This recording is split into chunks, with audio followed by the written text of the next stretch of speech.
Վրաստանի ներքին գործերի նախարարությունը հոկտեմբերի 4 իրադարձությունների հետ կապված ձերբակալել է 13 անձի, ինչպես հայտնի է դարձել ուշ գիշերին գերատեսչությունում կայացած ճեպազրույցից ևս 2 անձ թաքնված է ու ձեռնարկվում է համապատասխան միջոցառումներ նրանց ձերբակալելու համար։ Նախարարությունից հայտնում են, որ շարունակվում են քննչական գործողությունները հանցագործության մյուս մեղավորներին հայտնաբերելու եւ քրեական պատասխանատվության ենթարկելու ուղղությամբ։ Իգիտություն հետաքննությունը շարունակվում է Վրաստանի քրեական օրենսգրքի 317-րդ, 222-րդ, 225-րդ և 187-րդ հոդվածներով։ Վրաստանի արտաքին գործերի նախարարությունում հանդիպում է անցկացվել Վրաստանում հավատարմագրված դեսպանների հետ։ Հանդիպման թեման եղել է հոկտեմբերի 4-ի իրադարձությունները։ Բոճորիշվիլիի խոսքով դեսպանները չեն կանչվել արտաքին գործերի նախարարություն նկատողության համար։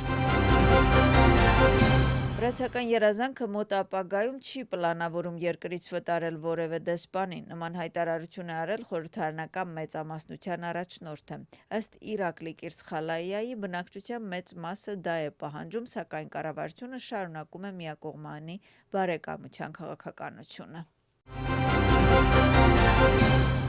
Դատարանը Պատա Բուրջուլաձեին, Մուրթազ Զոդելավային, Իրակլի Նադիրաձեին, Պատա Մանջգալաձեին և Լաշա Բերիձեին որպես խափանման միջոց դատապարտել է ազատազրկման։ Վերջիններիս մեղադրանք է առաջադրվել խմբակային բռնություն կազմակերպելու, ղեկավարելու, ռազմավարական և հատուկ նշանակության օբյեկտ զավթելու փորձ կատարելու, Վրաստանի սահմանադրական կարգը բռնության միջոցով փոխելու և պետական իշխանությունը տապալելու կոչ անելու համար։ Մեղադրյալներին սպառնում է մինչև 9 տարի ազատազրկում։ Գործի նախնական դատական նիստը կկայանա նոյեմբերի 26-ին։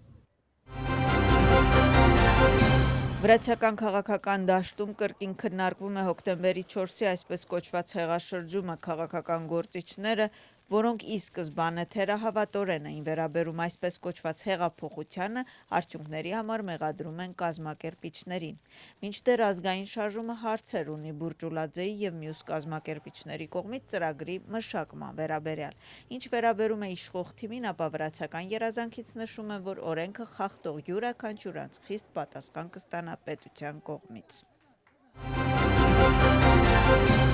Թբիլիսիի քաղաքային դատարանում տեղի ունեցավ էկոնոմիկայի նախկին փոխնախարար Ռոմեո Միկաութաձեի դատավարությունը։ Կողմերը հանդես են եկել ներածական խոսքով։ Միկաութաձեի փաստաբանի խոսքով նրա պաշտպանյալը պատրաստ է ապացուցել իր անմեղությունը, մինչդեռ ըստ մյուս կողմի գործը պարունակում է բոլոր այն ապացույցները, որոնք ապացուցում են էկոնոմիկայի նախկին փոխնախարարի մեղքը։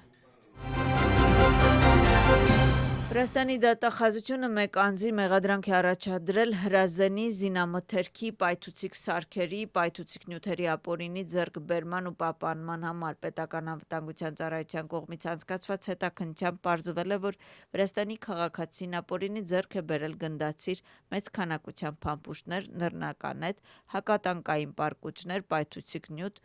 տրոտիլ և պայթուցիկ սարքեր, 3 էլեկտրական դոնորատոր, 2 ավտոմատ հրազեն, որոնք նա ապօրինի պահել է Մցխեթայի համայնքապետարանի մայրուղուն հարակից անտառային տարածքում։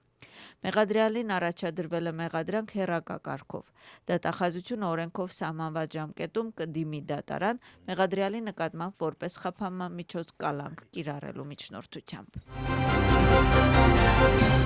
Թբիլիսիի քաղաքային դատարանում տեղի ունեցավ էկոնոմիկայի նախկին փոխնախարար Ռոմեո Միկաութաձեի դատավարությունը։ Կողմերը հանդես են եկել ներածական խոսքով։ Միկաութաձեի փաստաբանի խոսքով նրա պաշտպանյալը պատրաստ է ապացուցել իր անմեղությունը, մինչդեռ ըստ մյուս կողմի գործը պարունակում է բոլոր այն ապացույցները, որոնք ապացուցում են էկոնոմիկայի նախկին փոխնախարարի մեղքը։ Վրաստանի ներքին գործերի նախարարությունը թմրանյութերի հետ կապված հանցագործությունների մեղադրանքով ձերբակալել է Զուգդիդիի բնակիչ, նախկինում դատապարտված անձի։ Խոսքը վերաբերում է հատկապես մեծ քանակությամբ թմրանյութերի ապօրինի ձեռքբերման, պահպանման ու տարածմանը։